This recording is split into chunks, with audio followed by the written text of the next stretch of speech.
Hi guys, അസ്സലാമു അലൈക്കും. ഇന്നത്തെ പുതിയ വീഡിയോയിലേക്ക് എല്ലാ കൂട്ടുകാർക്കും സ്വാഗതം. ഇന്നിവിടെ ഞാൻ കാണിച്ചു തരാൻ പോകുന്നത് ബീഫിൻ്റെ ലിവർ വെച്ചിട്ടുള്ള ഒരു പെരട്ടിൻ്റെ റെസിപ്പിയാണ്. വളരെ ടേസ്റ്റിയാണ് ഇത് കഴിക്കാൻ. ചോറിൻ്റെ കൂടെയും അപ്പത്തിൻ്റെ കൂടെയും നല്ല കോമ്പിനേഷനാണ്.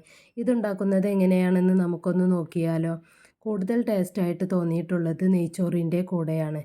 വീഡിയോ നിങ്ങൾ സ്കിപ്പ് ചെയ്യാതെ കാണുക. പിന്നെ അതുമാത്രമല്ല, ബീഫിൻ്റെ ലിവർ കിട്ടിയാൽ ഇതുപോലെ ഒന്ന് ട്രൈ ചെയ്ത് നോക്കാനും മടിക്കരുത്.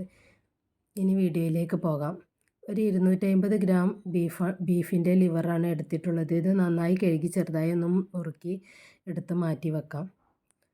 ഒരു 4 അല്ലി വെളുത്തുള്ളിയും ഒരു ചെറിയ കഷ്ണം ഇഞ്ചിയും 2 പച്ചമുളകും ഒരു തക്കാളിയും പിന്നെ ഒരു ചെറിയ കഷ്ണം പട്ടയും ഒരു 2 ഏലക്കായും ഒരു ഗ്രാമ്പുവും എടുത്ത് ഇതുപോലെ ഒന്ന് പേസ്റ്റ് രൂപത്തിൽ അടിച്ച് മാറ്റി വെക്കാവുന്നതാണ്. പച്ചമുളക് എരിവ് കുറവായ കാരണമാണ് 2 എടുത്തിട്ടുള്ളത്. ഇനി 2 ഉരുളൻകിഴങ്ങും ഒരു സവാളയും ഒരു തക്കാളിയും ഒരു തണ്ട് കറിവേപ്പിൻ്റെ ഇലയും 3 പച്ചമുളകും എടുത്തിട്ടുണ്ട്. പിന്നെ ചെറുതാണെങ്കിൽ 2 എടുത്താൽ മതി, വലുതാണെങ്കിൽ ഓരോന്ന് എടുത്താൽ മതി. എല്ലാം ചെറുതായി ഒന്ന് നുറുക്കിയെടുത്തതിന് ശേഷം നമുക്ക് കുക്കറിലേക്ക് ഇട്ട് കൊടുക്കാം. ഞാനിപ്പോൾ ഇത് കുക്കറിൽ വെച്ചിട്ടാണ് ഉണ്ടാക്കുന്നത്. ഇനി ഇതിലേക്ക് ബീഫിൻ്റെ ലിവറും കൂടി ഇട്ട് കൊടുക്കാം. ഇനി ആ പേസ്റ്റ് രൂപത്തിലാക്കിയത് ഇതിലേക്ക് ചേർത്ത് കൊടുക്കാം. പിന്നെ ഒരു ചെറിയ കഷ്ണം ഇഞ്ചി ചെറുതായി കൊത്തി നുറുക്കിയതും കൂടി ഇതിൽ ഇട്ട് കൊടുക്കുന്നുണ്ട്. ഇനി ഒരു 1/2 ടേബിൾ സ്പൂണോളം മഞ്ഞൾപ്പൊടി, 1 ടേബിൾ സ്പൂണോളം മുളക് പൊടിയും ഇട്ട് കൊടുക്കാം. പിന്നെ കാശ്മീരി മുളക് പൊടി വേണമെന്നുണ്ടെങ്കിൽ നിങ്ങൾക്ക് ചേർത്ത് കൊടുക്കാവുന്നതാണ്. ഞാനിപ്പോൾ ചേർത്ത് കൊടുക്കുന്നില്ല. 1/2 ടേബിൾ സ്പൂണോളം മല്ലിപ്പൊടിയും കൂടി ചേർത്ത് കൊടുക്കാം.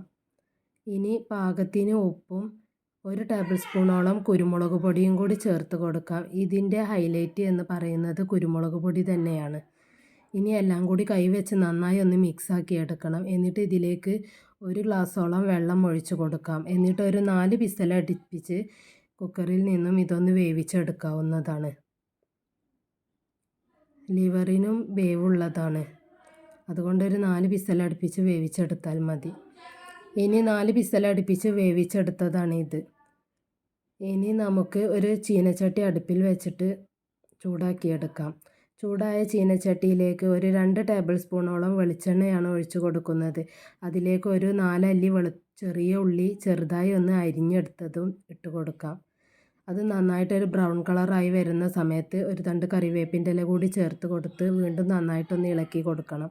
ബ്രൗൺ കളർ ആയതിന് ശേഷം നമുക്ക് ഇനി കുക്കറിൽ നിന്നും ബീഫ് ഇതുപോലെ ചീനച്ചട്ടിയിലേക്ക് ഇട്ട് കൊടുക്കാം. എന്നിട്ട് നന്നായിട്ടൊന്ന് ഇളക്കി കൊടുത്തിട്ട് ഒന്നും കൂടി ഇതിലെ ഈ നീരെല്ലാം ഒന്ന് വറ്റിച്ചെടുക്കണം. നല്ലതുപോലെ തന്നെ ഇളക്കി കൊടുത്ത് വറ്റിച്ചെടുത്തതിന് ശേഷം മാത്രമാണ് നമ്മൾ ഇനി ഇത് മൂടി വെക്കേണ്ടത്. ഒരു 5 മിനിറ്റ് മൂടി വെച്ചതിന് ശേഷം മാത്രം സെർവ് ചെയ്യുന്ന പാത്രത്തിലേക്ക് മാറ്റാവുന്നതാണ്. വളരെ ടേസ്റ്റി ആയിട്ടുള്ള ബീഫിൻ്റെ ലിവർ പെരട്ടിൻ്റെ റെസിപ്പിയാണ് ഞാനിപ്പോൾ നിങ്ങൾക്ക് കാണിച്ചു തന്നത്.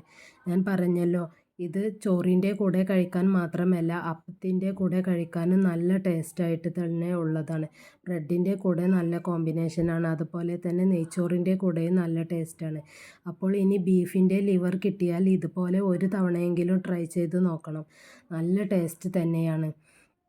അപ്പം നമ്മുടെ ഇന്നത്തെ വീഡിയോ ഇത്രയേ ഉള്ളൂ. എൻ്റെ വീഡിയോ ആദ്യമായിട്ട് കാണുന്ന കൂട്ടുകാരുണ്ടെങ്കിൽ പ്ലീസ് ഒന്ന് സബ്സ്ക്രൈബ് ചെയ്ത് സപ്പോർട്ട് ചെയ്യണം. ആ ഓൾ ബട്ടണും കൂടി നിൽക്കുകയാണെങ്കിൽ ഞാനിടുന്ന പുതിയ വീഡിയോസിൻ്റെ നോട്ടിഫിക്കേഷൻ നിങ്ങൾക്ക് കിട്ടുന്നതാണ്. പിന്നെ ലൈക്കും ഷെയറും കമൻറ്റും ചെയ്യാനും മറന്നു പോകരുത്. ഇനി ഞാൻ പുതിയൊരു വീഡിയോ ആയിട്ട് വരാം. അതുവരേക്കും ബായ്.